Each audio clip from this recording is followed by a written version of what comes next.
Bonjour, bienvenue à tout le monde dans cette capsule vidéo qui a pour but de vous faire la correction de l'activité sur les éclipses. Allez, c'est parti.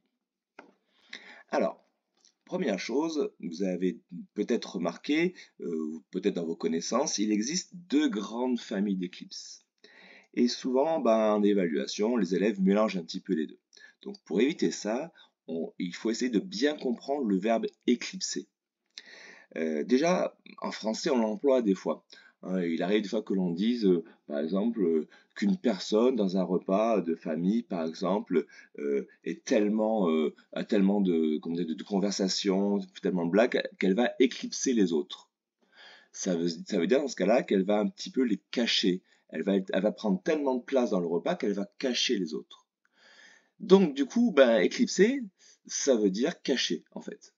Donc, maintenant qu'on sait ça, regardons l'image qui est ici, d'accord? Est-ce que c'est le soleil qui est caché ou est-ce que c'est le pouce qui est caché? Clairement, c'est le soleil qui est caché. Donc, on a une éclipse de soleil. Voilà. En fait, on va remplacer éclipser par caché. Si on a une éclipse de soleil, c'est qu'on a caché le soleil. Si on a une éclipse de lune, c'est qu'on a caché la lune. En reprenant ça, ça permet d'éviter un petit peu le mélange des éclipses. Hein, voilà. Alors avant d'en parler plus en détail, il faut bien comprendre déjà où est la partie jour, où est la partie nuit sur Terre. Donc la Terre, c'est l'astre qui est à droite, ici. La partie jour, elle est ici. Bien entendu, hein, c'est celle qui est éclairée par le Soleil, donc qui est plus lumineuse. Bien entendu, de l'autre côté de la Terre, on a la partie nuit. Hein, donc celle qui n'est pas éclairée par le Soleil. Donc on se rappelle bien que sur Terre, tout le monde n'a pas le jour ou la nuit en même temps, évidemment. On voit à gauche la Lune ici qui projette son ombre sur la Terre.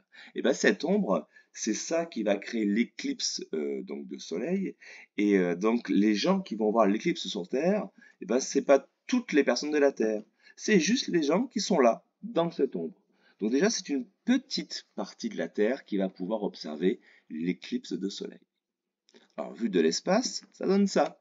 Hein. C'est une photo qui a été prise depuis la station spatiale Mir, et qui a changé de nom depuis, hein, qu'on appelle l'ISS, mais bon, peu importe, à l'époque elle s'appelait Mir. Et donc, voilà, on voit l'ombre projetée, l'ombre de la Lune en fait sur la surface terrestre, et donc tout autour c'est bien éclairé, on a en partie jour, et on a l'ombre de la Lune en plein milieu. Hein, d'accord? Alors comment ça se forme exactement? Voici la première famille d'éclipses, l'éclipse de Soleil. On reconnaît nos trois astres, un Soleil, Lune et Terre, qui sont, par hasard, hein, cette fois-ci, parfaitement alignés. C'est pas souvent le cas, hein, c'est pas tout le temps comme ça. Mais dans certains cas, ça peut arriver.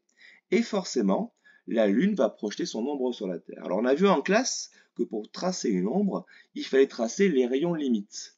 Donc premier rayon limite, comme on a appris à faire en classe, on part du bord du Soleil, le bord de la source, on vient frôler l'objet qui bloque la lumière, ici c'est la Lune, et on continue le rayon. On met une flèche sur le rayon, bien sûr, pour dire que la lumière part du Soleil. On fait la même chose en bas, hein, avec la flèche. On part du bord du Soleil, tout en bas. On vient frôler la Lune ici. Bon, mon frôler est un petit peu raté parce que sur l'ordinateur, j'ai eu un peu de mal à tracer les rayons. Mais bon, on imagine.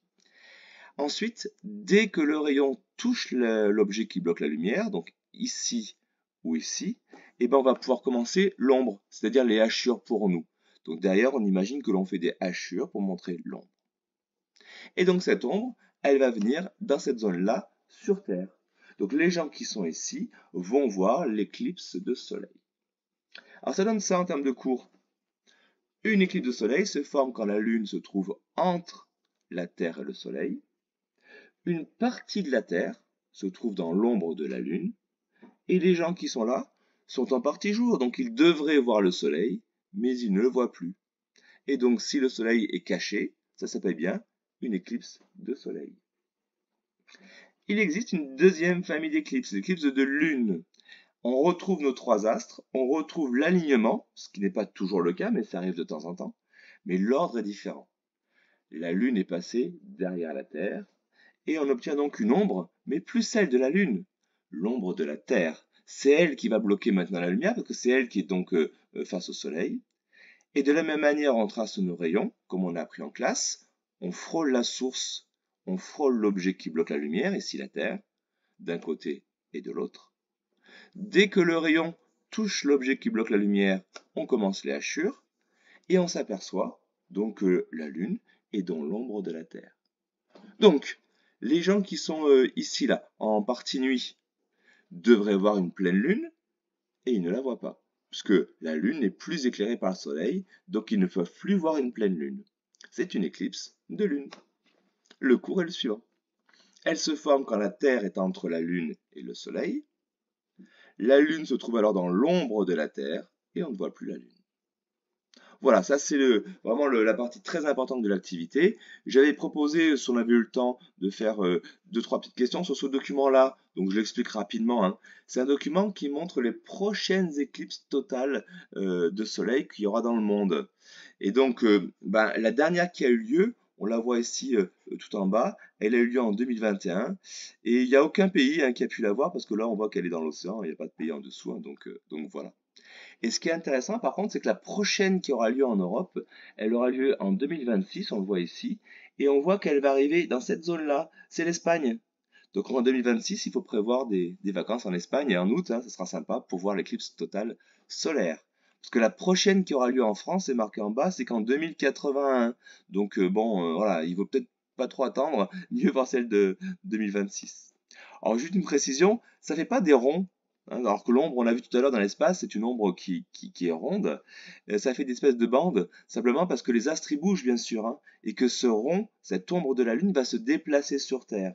Et ce que l'on voit ici, c'est les bandes de déplacement, en fait, de l'ombre de la Lune. Hein, voilà. Bon, écoutez, j'espère que ça vous a aidé, en tous les cas. Bonne journée, à bientôt, au revoir.